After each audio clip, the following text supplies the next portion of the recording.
Welcome to the Daily Globe. Please subscribe and hit the bell icon for more breaking updates. In global geopolitics, few tools are as powerful or as subtle as a map. Maps are more than mere representations of geography. They are instruments of influence, shaping how nations see themselves and how they are seen by others. Every border, every label, every shaded region tells a story, and sometimes those stories are fiercely contested. Throughout history, maps have been used to legitimize empires, redraw boundaries after wars, and even spark new conflicts. The lines on a map can ignite passions, fuel national pride, or provoke outrage, depending on who draws them and why. More than paper and ink, maps declare identity, sovereignty, and power. They are declarations of intent, silent, yet forceful claims to land and sea. When a nation publishes a map, it is not just documenting reality. It is often attempting to shape it. The act of mapping is inherently political, a subtle assertion of control over territory and narrative. In conference rooms and government offices, the choice of what to include or exclude on a map can have profound diplomatic consequences.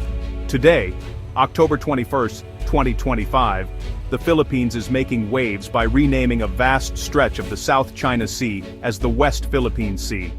This move is not just a matter of semantics, it is a bold assertion of national identity and maritime rights. The new name appears on official documents, textbooks, and even weather reports, signaling to the world, and especially to its neighbors, that the Philippines is determined to defend its claims. This isn't just about names, it's a direct challenge to China's sweeping claims, turning a map into the latest battleground in a tense regional dispute. The renaming is a diplomatic maneuver, but it also resonates deeply with the Filipino public, who see it as a stand against encroachment. For China, whose own maps feature the controversial 9-dash line, the move is seen as a provocation, one that could escalate tensions both at sea and in international forums.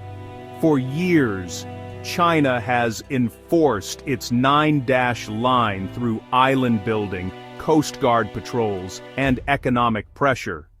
Artificial islands have risen from the sea, bristling with runways and radar installations, while Chinese vessels patrol contested waters, deterring rivals and asserting dominance. These actions are backed by maps that reinforce China's narrative, making the dispute as much about perception as about physical control. The Philippines, under President Marcos Jr., is countering with international law, public diplomacy, and a map that asserts its rights. By invoking the United Nations Convention on the Law of the Sea and rallying support from allies, the Philippines is fighting back not just with ships, but with symbols and legal arguments. The new map is a rallying point, a visual statement of resistance and hope for a rules-based order in the region. The South China Sea is a vital artery for global trade and a crucible of nationalist ambitions. How this cartographic conflict plays out will shape the future of the Indo-Pacific. Over $3 trillion in trade passes through these waters each year, making stability here a global concern. Nationalist fervor, stoked by maps and rhetoric, can quickly spill over into confrontation, drawing in regional and even global powers. Every line drawn is a shot fired in a war of legitimacy, fought as much in printing houses and digital platforms as on the water. In the end, the battle for the South China Sea is not just about territory, it is about who gets to define reality itself. As nations compete to redraw the map, the world watches, knowing that the outcome will echo far beyond the region's shores. To understand today's tensions, we must look to history. China's claim to the South China Sea is rooted in centuries-old maps and records, framing the sea as an ancient part of its nation. The Philippines and other Southeast Asian nations counter with their own histories of fishing and settlement, arguing that proximity and modern law trump vague historical claims. The 1982 United Nations Convention on the Law of the Sea, or UNCLOS, set clear rules. Coastal states have rights within a 200 nautical mile exclusive economic zone. UNCLOS does not recognize sweeping historic rights that overlap with others' EEZs. This clash, China's appeal to the past versus the Philippines' reliance on international law, fuels the ongoing legal and diplomatic battles. The legal standoff over the South China Sea reached a dramatic climax on July 12, 2016, a date now etched in maritime history. On that day, an international tribunal in The Hague delivered a sweeping verdict, ruling decisively against China's expansive 9-dash line claim. The world watched as the Permanent Court of Arbitration declared that China's assertions had no legal standing under international law, particularly the United Nations Convention on the Law of the Sea. The tribunal's findings were clear. China's so-called historic rights had no basis, and the Philippines' rights to its exclusive economic zone in the West Philippine Sea were affirmed. For the Philippines, this was more than a legal win. It was a validation of years of diplomatic struggle and a restoration of national dignity.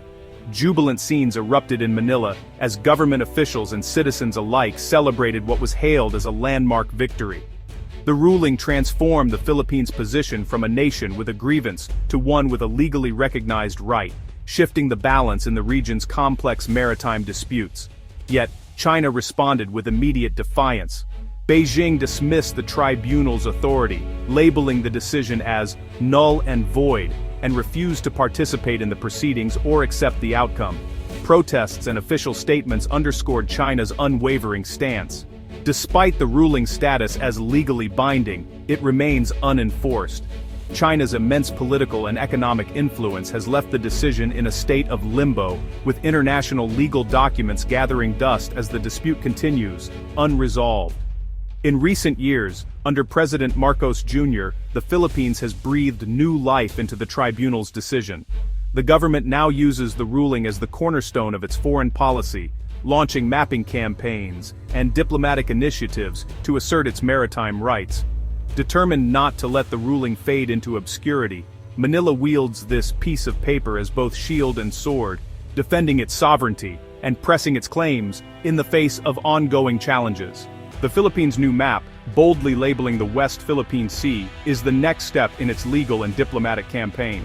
This move is not just a simple cartographic update, it's a strategic assertion of sovereignty. By officially naming the waters, the Philippines is sending a clear message to the international community about its territorial claims. This is a calculated effort to solidify its stance and gain broader recognition and support. By embedding its victory into maps, amplified by Google's adoption of the label, Manila is normalizing its claim at home and abroad. The digital age has made maps more than just tools for navigation. They are now instruments of political power.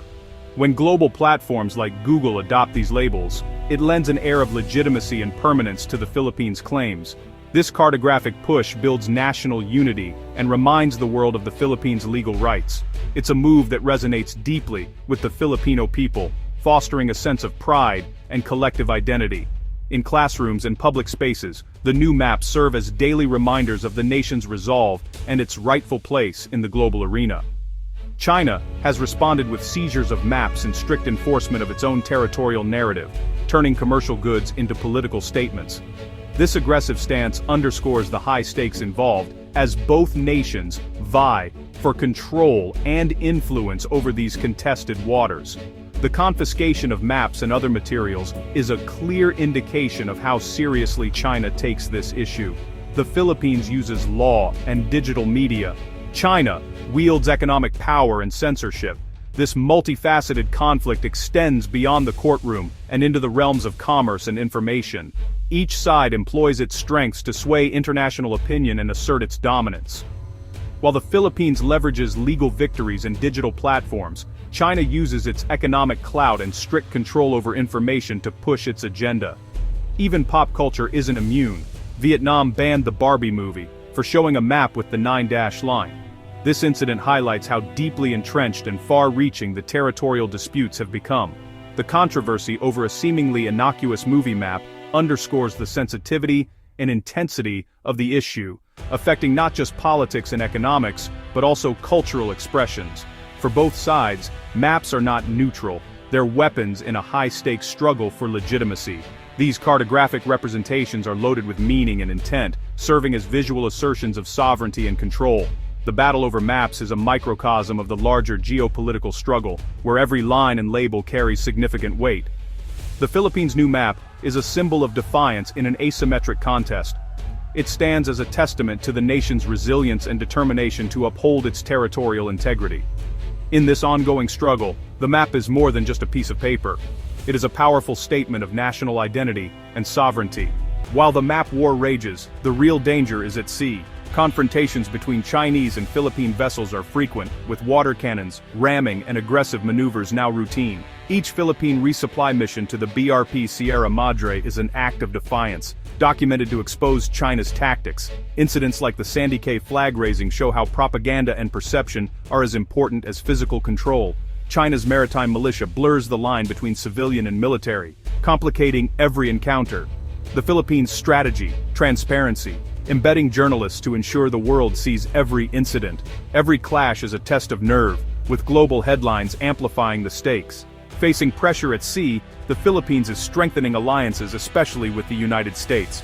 Joint military exercises and expanded U.S. access to bases send a clear message. Manila is not alone. The Philippines is also deepening ties with Japan and Australia, building a web of support for a rules-based order. China condemns these moves as provocations, accusing Manila of inviting foreign interference. Espionage and disinformation add to the climate of mistrust. Both sides are maneuvering to shape the strategic environment, with alliances and influence operations now central to the contest.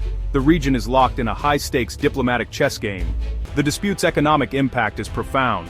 Filipino fishermen face shrinking catches as Chinese vessels restrict access to traditional grounds, threatening livelihoods and food security. Oil and gas exploration is stalled by China's presence, deterring investment and limiting the Philippines' energy options. China remains a key trading partner, but economic retaliation, like trade restrictions and map seizures, looms over every decision. Globally, 1/3 of shipping passes through these waters. Any escalation could disrupt trade and ripple through the world economy. The South China Sea's stability is vital not just for the region, but for global markets. The economic stakes make peaceful management of the dispute more urgent than ever. Experts see the Philippines' assertive strategy as a necessary gamble. Years of quiet diplomacy failed. Now, Manila is internationalizing the dispute and rallying allies. The 2016 arbitral ruling, though unenforceable, gives the Philippines legal and moral high ground. The new map translates legal arguments into a powerful visual narrative, but risks are high. Gray zone tactics could easily escalate, and the U.S. alliance raises the stakes for superpower involvement.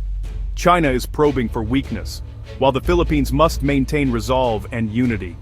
This is a generational struggle, not a conflict to be settled in a single summit. The story is just beginning, with both sides playing a long game.